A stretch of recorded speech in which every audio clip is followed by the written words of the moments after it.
नमस्कार दोस्तों, डायडॉक हेल्थ पर आपका स्वागत है। दोस्तों, क्या आपको बार बार डकारें आती हैं, पेट में गैस बनती है, पेट में टाइटनेस या ब्लॉटिंग जैसी फीलिंग रहती है? तो यह वीडियो आपके लिए है।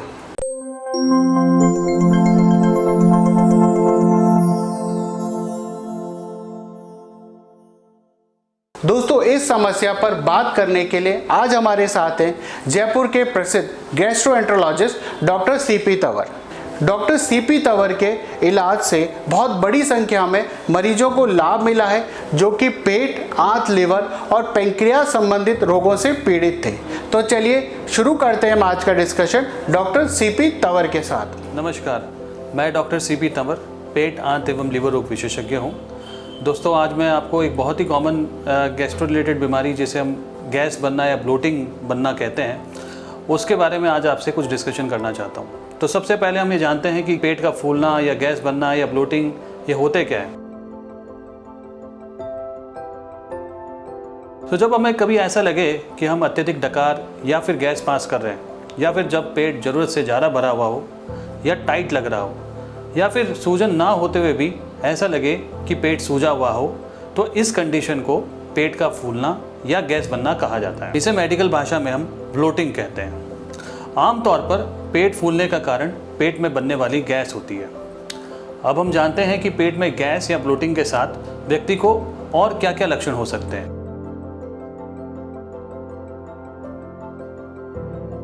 तो इस समस्या में व्यक्ति को पेट फूलने के साथ अत्यधिक गैस पास करना, अत्यधिक डकारें आना, पेट का भरा हुआ लगना या फिर बेचैनी जैसा होना, ऐसा भी होता है।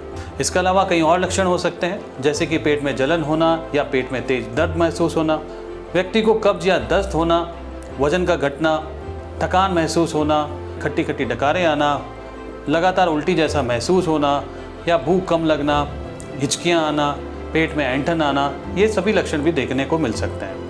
अब मैं बात करता हूँ गैस के बारे में कि नॉर्मल क्या होता है गैस। तो सामान्यतः बेसिकली एक व्यक्ति में 1 से 3 पिंड गैस प्रतिदिन बनती है और वह 14 से 23 बार तक उसे पास कर सकता है। खाने से पहले और बाद में डकार का आना भी नॉर्मल होता है। शरीर में बनने वाली गैस हमारे खान पान और अन्य कारणों पर निर्भर करती है। तो अधिकांशतः जो लोग गैस की कंप्लेन लेके हमारे पास आते हैं, उनमें ज़्यादा गैस बनती नहीं है, बल्कि वह लोग सामान्य में बनने वाली गैस के प्रति ज़्यादा सेंसिटिव होते हैं, ज़्यादा अवेयर हो जाते हैं। सो अगर कोई भी व्यक्ति ऐसे किसी भी लक्षण से लंबे समय से परेशान हो रहा हो, तो ऐसे में व्यक्ति को तुरंत डॉक्टर से संपर्क करना चाहिए। इन लक्षणों को लंबे समय तक अगर नज़रअंदाज करें तो यह बीमारी गंभीर रूप ले सकती है।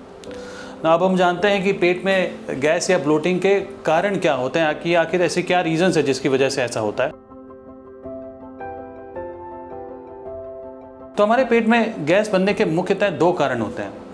पहला कारण होता है जिसमें हम गैस को जाने अनजाने में इंजेस्ट करते हैं, उसे स्वेलो करते हैं या निगलते हैं। और दूसरा कारण है कि गैस हमारी बड़ी और छोटी आंतों में बैक्टीरिया जो है वो उसे बनाते हैं। तो जब हम खाते पीते हैं या फिर थूक निगलते हैं, तो थोड़ी बहुत गैस का हमारे पेट में जाना सामान्य है। परंतु यदि कुछ कारणों से हम ज़्यादा मात्रा में गैस को निगल लें, जैसे कि खाने को जल्दी जल्दी खाना, ऐसे बहुत लोग करते हैं, या एक साथ अत्यधिक लिक्विड का पूरा सेवन करना, या फिर च्युइंगम चबाने की किसी को हैबिट हो, या फिर ज़्यादा स्मोक जो करते हैं, ऐसे लोगों में एयर स्वेलो करने की वजह से उन लोगों में पेट में ब्लोटिंग की समस्या हो सकती है। अब एक दूसरी बात करना चाह रहा हूँ यहाँ कि पेट में जो गैस बनने का जो दूसरा मुख्य कारण है, वो है हमारे आंत में पाए जाने वाले बैक्टीरिया। तो हमारे आंतों में अरबों खरबों बैक्टीरिया होते हैं, जो कि आंतों की हेल्थ को बनाए रखते हैं। कुछ भोजन के पदार्थ, जैसे कि कुछ कार्बोहाइड्रेट जो हम पूरी तरह से पचा नहीं पाते, जैसे कि आप देखें पत्ता गोभी या फिर अंकुरित चीज़ें, ब्रोकली, इन सभी में रेफिनोज नाम की एक शुगर होती है। इसके अलावा कुछ व्यक्ति विशेष प्रकार की कार्बोहाइड्रेट्स होती है, जैसे कि लैक्टोज है।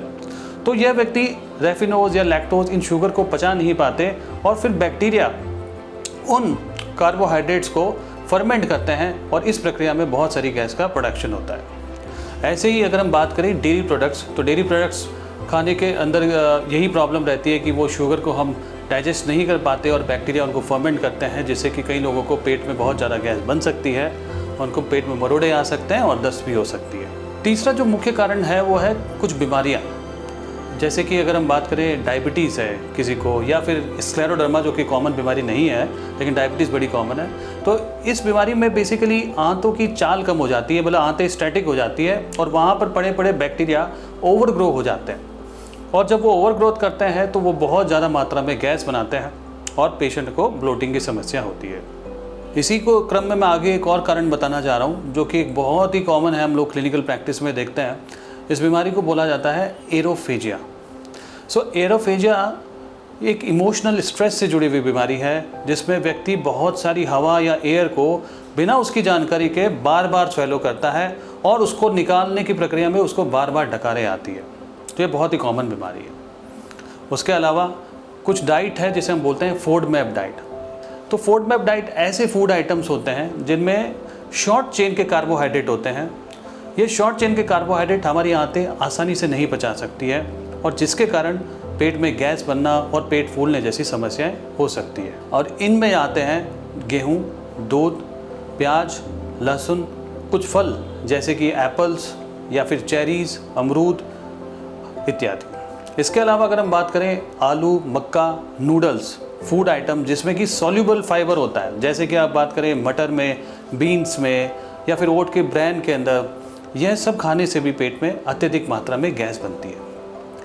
अब इसी के साथ हम बात करते हैं कुछ और तरह की शुगर के बारे में जिसकी इंटॉलरेंस की वजह से पेट में गैस बनने की परेशानी होती है, जैसे कि लैक्टोज शुगर। जैसा कि मैंने पहले भी बताया आपको, ये डेयरी प्रोडक्ट्स में होती है। वैसे ही फ्रक्टोज शुगर जो कि ड्राई फ्रूट्स या फिर शहद या फिर कॉर्न सिरप में मिलती है। और सॉर्बिटॉल शुगर, ये बड़ी कॉमन एक शुगर है जो कि हम बात करें शुगर फ्री कैंडीज़ या फिर च्युइंगम में मिलाई जाती है और बहुत सारे लोग इनको पचा नहीं पाते हैं और अंततः उनको गैस की समस्या रहती है। जैसे कुछ बीमारियों की बात मैंने की, वैसे ही सीलिएक डिजीज़ जिसमें गेहूं से एलर्जी होती है, इरिटेबल बाउल सिंड्रोम जिसमें आंतें सेंसिटिव होती है, GERD, डायबिटीज़, ये सभी भी पेट में गैस बनाने की बहुत कॉमन बीमारियां हैं। अब इसके अलावा हम बात करते हैं कुछ ऐसी आदतें जिसकी वजह से व्यक्ति के पेट में गैस की समस्या हो सकती है। जैसे कि कुछ लोग रात को देर से खाना खाते हैं जिसकी वजह से खाना को पचाने के लिए उनको पर्याप्त समय नहीं मिल पाता है और वह गैस और पेट का दर्द का एक कारण बनने लगता है। इसके अलावा खाना खाने के तुरंत बाद लेटे रहना या फिर बहुत लंबे समय तक फास्टिंग करना, या फिर आप व्यायाम या फिर कसरत नहीं करते हैं तो आपकी ओबेसिटी बढ़ती है, किसी भी प्रकार के हार्मोनल इम्बैलेंस होना, यह सब भी गैस बनने के इम्पॉर्टेंट कारण हो सकते हैं। अब जैसा कि मैंने आपको इनके कारणों के बारे में बताया, अब मैं बताना चाहता हूँ कि कैसे एक डॉक्टर उसको डायग्नोसिस करता है। तो दोस्तों, सबसे पहले तो डॉक्टर व्यक्ति के लक्षणों के बारे में पूरी इन्फॉर्मेशन लेता है, जैसे व्यक्ति को कितने समय से ब्लोटिंग की समस्या हो रही है, गैस बनने के साथ साथ व्यक्ति को कोई और लक्षण तो नहीं आ रहे, और उसके बाद डॉक्टर मरीज से जानकारी लेता है कि कोई दवाई तो वह लंबे समय से ले रहा है या नहीं ले रहा। फिर ब्लोटिंग के कारणों के आधार पर डॉक्टर व्यक्ति को खान पान के बारे में जानता है, उसे यह पता चल सके कि वह कौन सी चीज़ खाने से ब्लोटिंग की समस्या ट्रिगर हो रही है। और कई बार हम लोग पेशेंट्स को एक फूड डायरी मेंटेन करने को बोलते हैं जिसमें हम बताते हैं कि एक पर्टिकुलर फूड खाने से अगर आपको एलर्जी हो रही है तो उसे आप नोट करें। और फाइनली हम लोग उसका फिज़िकल एग्जामिनेशन करते हैं।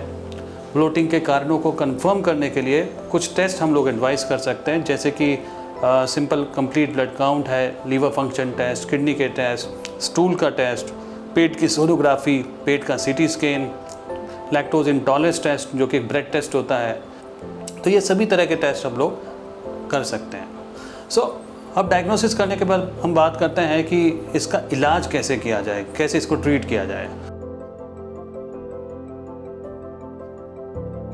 तो जो सबसे महत्वपूर्ण स्टेप इसमें है वो है डाइट और लाइफस्टाइल में छोटे छोटे बदलाव करना, और उससे वह व्यक्ति उस समस्या से आसानी से छुटकारा पा सकता है। और उसके अलावा डेली रूटीन में कुछ तरीकों को अपनाकर भी इस समस्या को कंट्रोल कर सकते हैं। इसमें पहला है, आप भरपूर मात्रा में पानी पिएं, प्रतिदिन कम से कम 8 से 10 ग्लास पानी ज़रूर पिएं, जिससे पाचन तंत्र अच्छी तरह से काम करता है और कब्ज की समस्या कम होती है। सेकंड है, मसालेदार भोजन जहाँ तक हो सके उसका सेवन करने से बचें। तली हुई और मिर्च मसाले वाली चीज़ें खाने से पेट में जलन हो सकती है, गैस बन सकती है, तो ऐसी चीज़ें खाने से परहेज करें। अगला है अल्कोहल, स्मोकिंग और तंबाकू। ये सब चीज़ें पेट में गैस और एसिड दोनों ही ज़्यादा बनाती है, पाचन तंत्र को ख़राब करती है, तो इनको सेवन जहाँ तक हो सके कम से कम करें या ना ही करें। और डेफिनेटली इनके और भी अंगों पे असर पड़ता है, जैसे किडनी या लंग्स पर भी उनके असर पड़ता है। फिर हम बात करते हैं सिंपल योगा और एक्सरसाइजेज। अगर आप प्रतिदिन 30 से 40 मिनट करते हैं तो यह भी हमारे पाचन तंत्र को एक अच्छा रखता है और व्यक्ति का शरीर प्राकृतिक रूप से एक तरह से डिटॉक्स हो सकता है। ये रोज़ाना एक्सरसाइज करना और योग करना, ये सब आपके वेट को मैनेज करते हैं, आपको ब्लोटिंग की समस्या से बचाते हैं।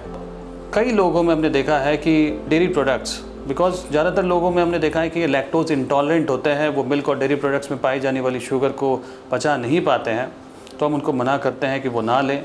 जंक फूड, चाय, कॉफ़ी, ये सभी हम कम करने को बोलते हैं कि भी खाने को अच्छे से चबा के खाया जाए, तनाव ना लें, बिकॉज कोई भी तरह का स्ट्रेस पेट में एसिड और गैस ज़्यादा बना। अब हम बात करते हैं कार्बोनेटेड ड्रिंक्स, जैसे कि कोल्ड ड्रिंक्स है, ये इनफैक्ट इवन फ्रूट के जूसेस, ये सभी भी जो है आपके पेट में गैस का एक कारण होती है।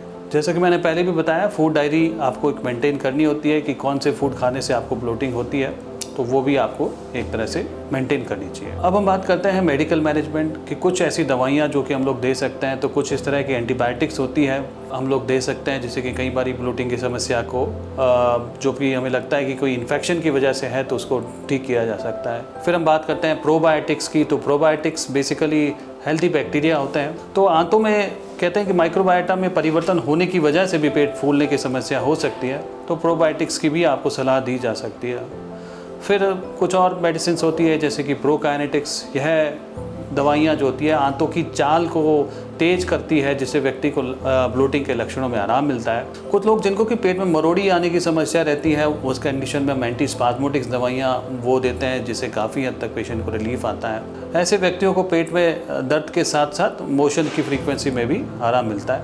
दोस्तों, आपको यह दवाइयाँ बिना किसी डॉक्टर के परामर्श के नहीं लेनी चाहिए। तो दोस्तों, उम्मीद है कि यह वीडियो आपको लाभप्रद लगा होगा। मैं डॉक्टर सीपी तंवर पेट, आंत, लीवर एवं पेंक्रियाज से संबंधित बीमारियों की जानकारी और इलाज के लिए आप मुझसे संपर्क कर सकते हैं। धन्यवाद। तो दोस्तों, आज हमारे साथ थे डॉक्टर सीपी तंवर, जिन्होंने ब्लोटिंग की समस्या के बारे में हमें विस्तार से बताया।